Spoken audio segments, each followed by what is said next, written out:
Čao, ćemo se igrati odbojki. Upravo se dopisujem. Aj, čao. Ajde.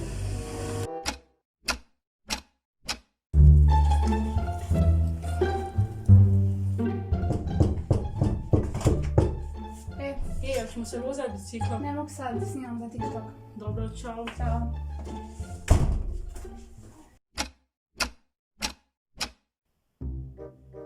Molim, nestalo je interneta. Što da sad radim?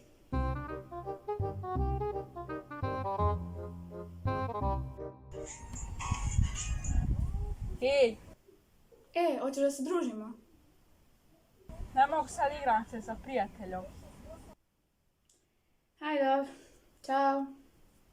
Aj, čao.